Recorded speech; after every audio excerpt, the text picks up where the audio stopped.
Hi guys! Magandang gabi. Welcome back po dito sa Gandara SRU channel for Showbiz Update. Nandito na naman nga po akong muli, nagbabalik ang nagmamaganda ninyong katsismosang Kim Pao upang magatid sa inyo ng latest update and fresh happenings patungkol kay Kim Chiu and Paula Avellino.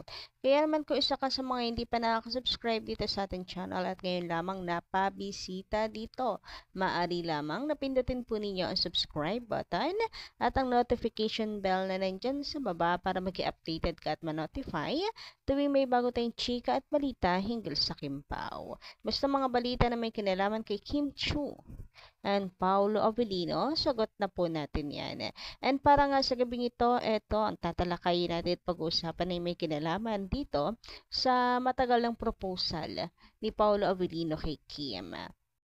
Grabe, ang galing nga daw ng tadhana biruin nyo, silang dalawa daw talaga yung pagkakatuluyan. So, mainit ang pinag-uusapan ngayon ng Kim Pao, lalo na't palapit na rin po ng palapit ang kanilang movie. So, but ano tong ano po kaya proposal na tinutukoy chika ngayon sa social media and yung vlog ni Kimi ang lakas daw finally engage nung dating. So tatalakayin natin yan pag-uusapan mamaya lang but before that unahin po muna natin pag-usapan ang tungkol sa magiging ganaps ng Kim Pao sa January 11. Ay, Kim Pao, ni Kim Chiu pala, ni Kimi sa January 11. Pero ang alam ko Kim Pao yun Silang dalawa, parang guest si Paolo Avellino. Or mali lang yung nakita kong post nung last year. Last year ko pa yung nakita Pero dito sa nakita nating bagong post, is si Kimi lang. Nakalagay dito humanda na para sa games and prizes at sa special appearance ni Kim Chiu. Ayan. January 11, 2025 at 10 a.m. to 9 p.m. Uy, ang tagal. Ang haba. So, ayan, sulit na sulit pag pumunta po kayo sa Julie's Sama-saya Caravan. Location po sa Ayala Malls, Abresa. Ayan, nakalagay dito, Davao. Invited kayo sa Julie's Sama-saya Caravan. Last time, ang saya-saya din po ng Julie's Sama-saya Caravan.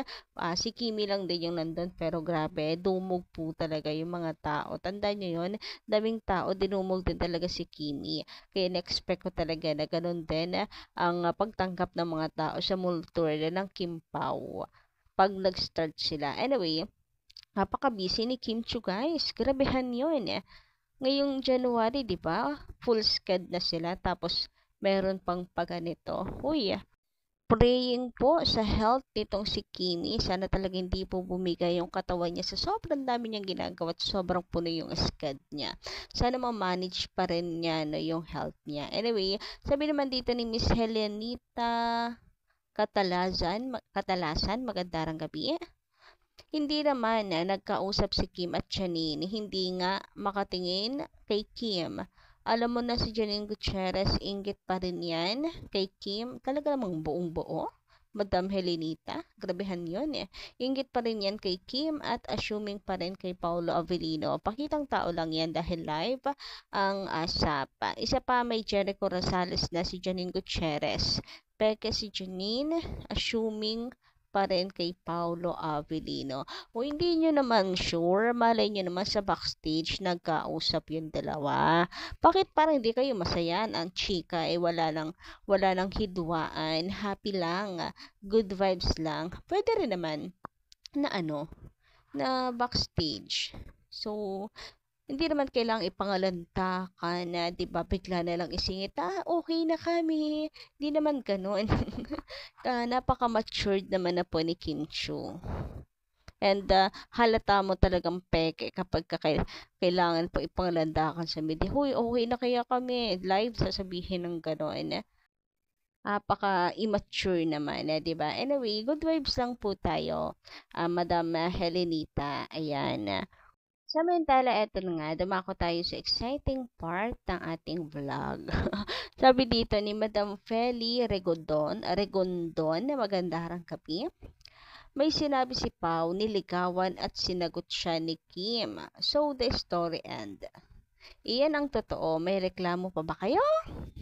About sa Kim Pao, stop na sa mga negatibong reaksyon sa Kim Pao. Uy, kailan yan? Parang wala ako napanood. Uy, pasend naman ang link. Pa-comment naman ang link dyan, mga be. Sana nga mapanood ko rin yun. Uy, nakakaingit naman. Pero may sabi nila deleted na daw.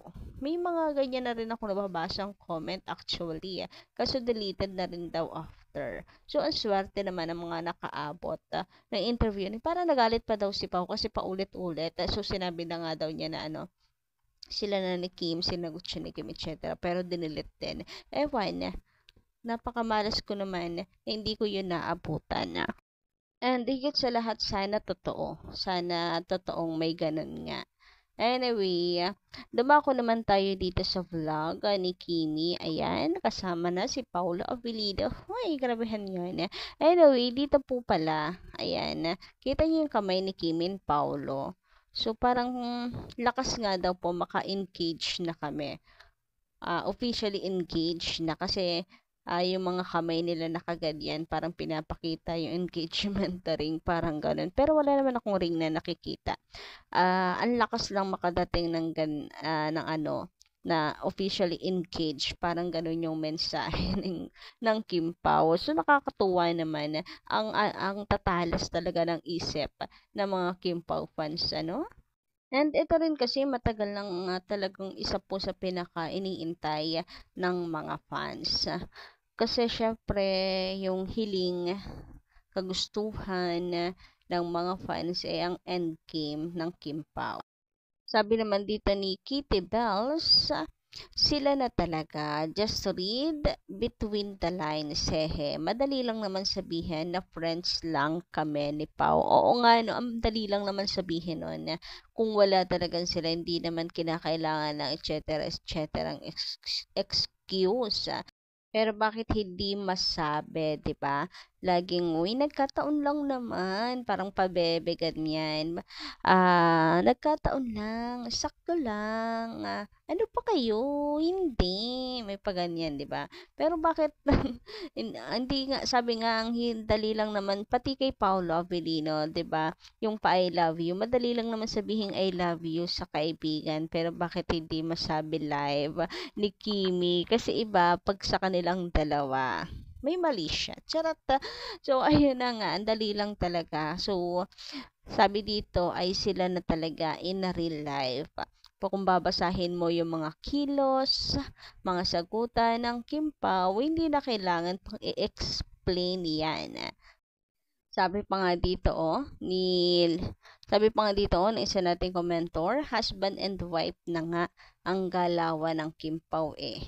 Ang sabi ni Paolo, comfortable or komportable na silang dalawa sa isa't isa. Ang sarap lang talaga pakinggan. More blessings. God bless. Huy! Grabihan niyo sa komportable sila sa isa't. Bukod pa dyan, ay yung palangga taka, nag-aano talaga ha. Grabehan kasi ito inintay natin, di ba? Sabi nga, nag-i-improve yung mga linyahan ng Kim Pao.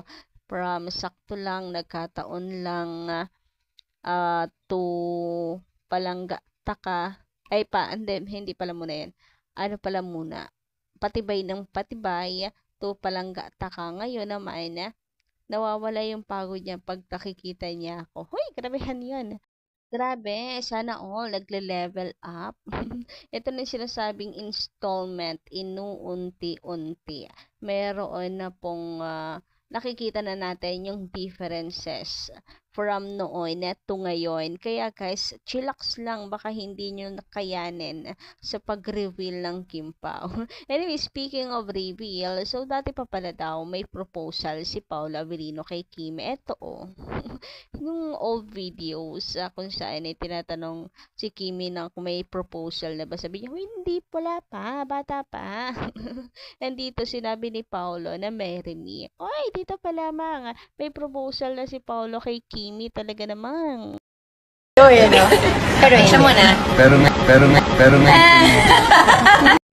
consistent ang isang Paolo Avellino sa pagka-like niya kay Kim Chiu, and yung mga panahong ito ay for sure mula sa kanyang puso talaga yung nang banggitin niya ito. Pero syempre dahil hindi naman sineseryoso ng mga tao sa paligid, so eme-eme lang yung dating, 'di ba? Pero para kay Paolo, sincere mula sa puso, ganon, charot.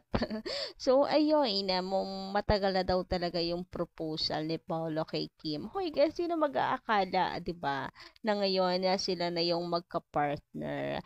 And sana nga hindi lang on screen kundi na rin in real life. Hoy, grabehan yun. Dilulo ko lang to. Anyway, kayo guys, anong inyong masisay patungkol dito? Pa-comment ka lang po dyan sa baba. Maraming salamat po sa inyong pakikinig, and hanggang dito lang muna ang ating update. Thank you so much, and don't forget to click the subscribe button and notification bell para po sa Ginalo yan, no? Pero isa mo na. Pero may Pero isa mo na. pero may